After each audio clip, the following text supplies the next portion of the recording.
কি ব্যাপার এখনো আসছে না? এই টাইমটা তো চলে আসার কথা, এখনো আসছে না কেন?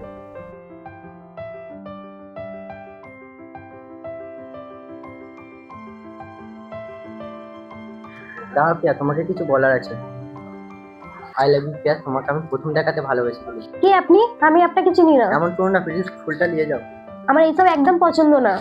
দাঁড়াও প্রিয়া, তোমাকে আমি একটা কথা বলতে চাই।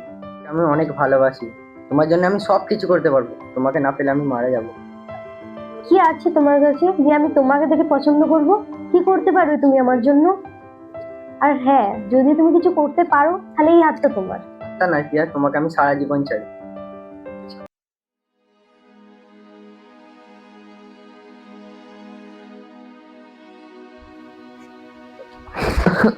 প্রিয়া দাঁড়াও।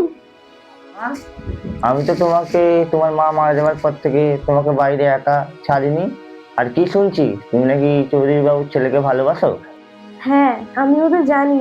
মা মারা যাওয়ার পর থেকে আমিও তো কোনোদিনও বাইরে যাইনি, কিন্তু দরকার একটা কাজ ছিল বান্ধবীর সাথে, তাই তুমি ঘুমাচ্ছিলে বলেই তোমাকে বলিনি। আর এইসব কথা তোমায় কে বলেছে? তোমার কি আমার উপরে একটুও বিশ্বাস নেই? আমি এমন কোনো কাজ করবো না তোমার মান সম্মান নিয়ে টানাটানি হোক। ঠিক আছে ঠিক আছে, এবারে অনেক অনেক রাত হয়েছে, এবারে যে খাওয়া দাওয়া করে শুয়ে পড়ো।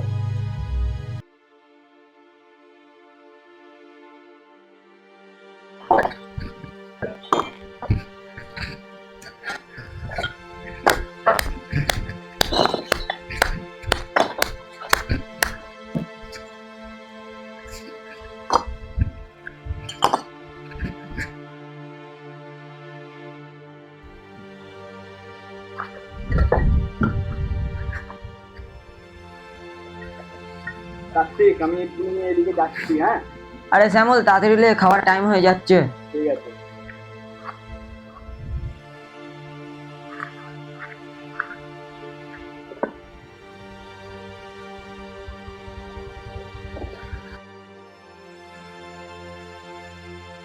কার্তিক, 1000 ইটটা ভালোভাবে গুছিয়ে দিয়ে তাড়াতাড়ি এই বোনগুলো সাফা করো, কারণ এক্ষুনি পার্টি ঢুকে পড়বে, অসুবিধা হয়ে যাবে। হ্যাঁ হ্যাঁ ঠিক আছে বাবু, আজকের মধ্যেই কমপ্লিট করে দেব। শ্যামল, তোর ওই দিকটার কাজটা হয়েছে, তাড়াতাড়ি আয়, বাবু বোনটা সাফা করে দিতে বললো। হ্যাঁ হ্যাঁ, আমার এদিকে কাজ হয়ে গেছে। চ চ চ।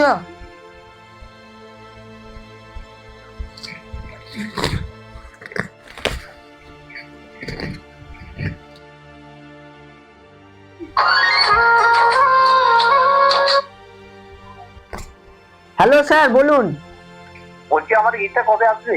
হ্যাঁ হ্যাঁ, কালকের মধ্যেই দিয়ে দেবো, একটু ব্যস্ত ছিলাম তো কাজের মধ্যে, ওই জন্য হয় না।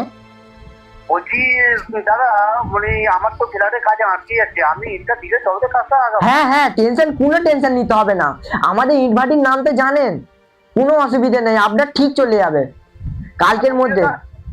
আর 1 নম্বর ইটটা দেবেন? হ্যাঁ, 1 নম্বর ইটটা দেবো। আর 50,000 টাকা যে দেওয়ার কথা ছিল, কবে দেবেন ওটা? হ্যাঁ, আমি 50,000 টাকা আজকে নিয়ে আপনার ভাড়াতে যাচ্ছি, ঠিক আছে? হ্যাঁ হ্যাঁ, তাড়াতাড়ি আসবেন। আচ্ছা ঠিক আছে। আর টেনশন নিতে হবে না, সব কাজ হয়ে যাবে। আচ্ছা হ্যাঁ হ্যাঁ হ্যাঁ, আসুন, রাখছি। হ্যাঁ, হুম। ভালো থাকেন। এই কখন বলেছি বোনগুলো সাফা করতে, কি করছো? মেয়েদের মতো লিলবিল করে কাজ করছে, হাফ ডোজ দিলে মানতে পারবে তো? আর বাবা আর ইরফানের আজকে আসা হলো না কেন? বাবু, ইরফান এসআইয়ের ফর্ম ফিল আপ করতে গেছে, বাবা আর ইরফান ওই জন্যই আসতে পারেননি। ঠিক আছে বাবু, আমি কালকে নিয়ে চলে আসবো। হ্যাঁ হ্যাঁ, মনে করে ডেকে নিয়ে আসবি।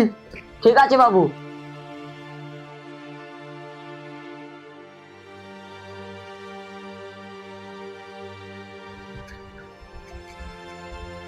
আরে চৌধুরী মশাই, আরে আপনি, কি ব্যাপার এখানে? আপনার ছেলে কালকে আমার বাড়িতে এসেছিল। আপনার ছেলের আমার মেয়েকে পছন্দ নয়, তাতে আমার কোনো দুঃখ নেই। আপনাকে এমন জায়গায় আমি ফেলে দেবো, সেদিন আপনি বুঝতে পারবেন আপনি কার নেজে পা দিয়েছেন। আরে জানতো মশাই, আপনার মতো কতজন এলো আরে গেল, জ্বালার উপরে যন্ত্রণা। যান যান, জানতো। ঠিক আছে, ঠিক সময় এলে আমি বুঝিয়ে দেবো। হ্যাঁ হ্যাঁ, যান, আপনার মতো কতজন এলো আর গেল। হ্যাঁ, দাঁড়াও, শুনু, আমার কথা না শুনে তুমি কোথায় যাচ্ছ? ভুল করবে তুমি, কথা শুনতে হবে আমাকে। হ্যাঁ, সব ভুল তোমার। হ্যাঁ, আমার ভুল।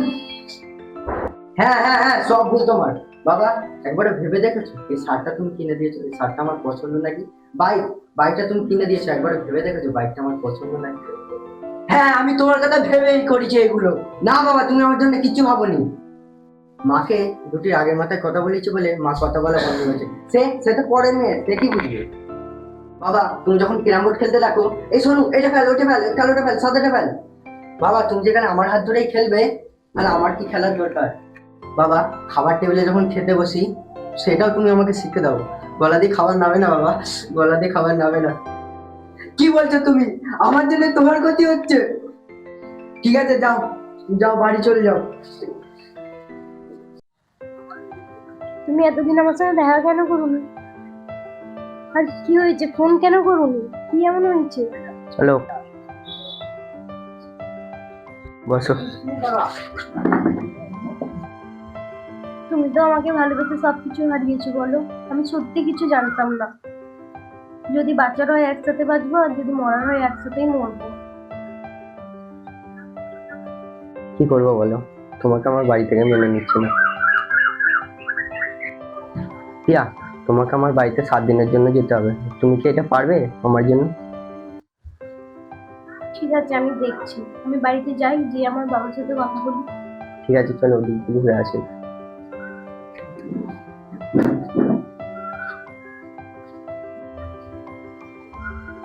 চলো একটু ওদিকে যাই।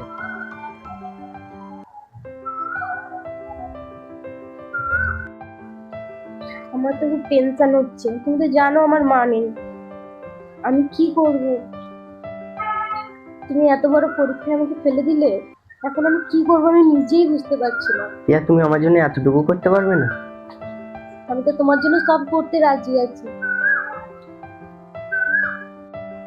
এবার তো সন্দেহ হচ্ছে, এবার আমাকে বাড়ি যেতে হবে, নাহলে আমার বাবা চিন্তা করবে ব্যাপার। হ্যাঁ চলো, তোমাকে আমি বাড়িতে ছেড়ে দিয়ে আসবো। প্রিয়া তুমি যেও না। তুমি একটা অসহ্য লোক, তোমার সঙ্গে থাকা অসম্ভব। আমরা দুজন কখনো এক হতে পারবো না। আর হ্যাঁ, এইটা যদি সেদিনকে একবার খুলে দেখতে, তাহলে আজকে আমরা এখানে দাঁড়িয়ে থাকতাম না।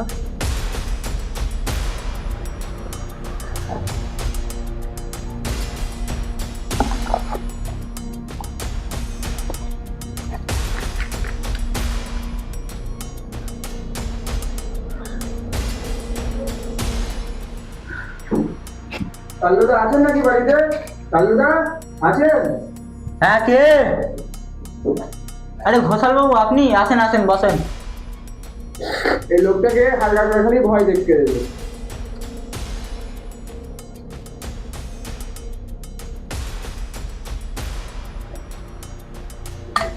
না না না, আমি ভয় দেখাতে পারবো না।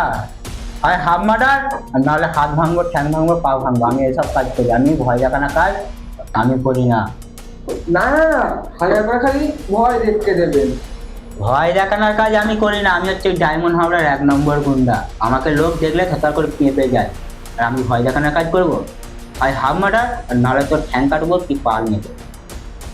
এই কালুডান কোনোদিন ভয় দেখানোর কাজ করে না। কালুডান সবসময় মার্ডারের কাজ করে। কালুডানের কাছে যে কত লোক আছে, কত দূর দূর থেকে, তার নেই। ঠিক আছে, আমি ভয় দেখানোর কাজ করি।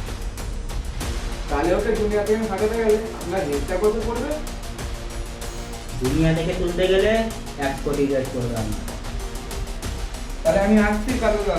দাঁড়ান, যাচ্ছেন কোথায়? অ্যাডভান্সটা দিয়ে যান 50,000, তবে তো আপনার বাড়িতে হবে। প্লিজ, তাহলে কতদিনের মধ্যে ওকে দুনিয়া থেকে হাঁটাচ্ছ? নিশ্চিন্তে বাড়িতে চলে যান। কালকে সকালে সূর্যের মুখ ওই চৌধুরী মশাইকে দেখতে দেবো না। আপনার ঘরের সামনে লাশ ফেলে দেবো। তাহলে এটা মাথায় রাখবেন। আমি আসছি কাল্লুদা।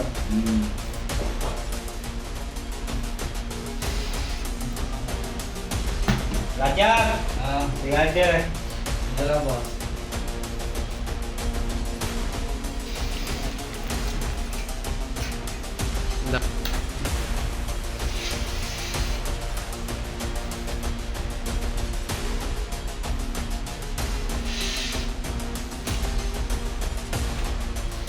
অনেকদিন বাদে কাজটা পেলেন, তাহলে কাজ করে আসবো।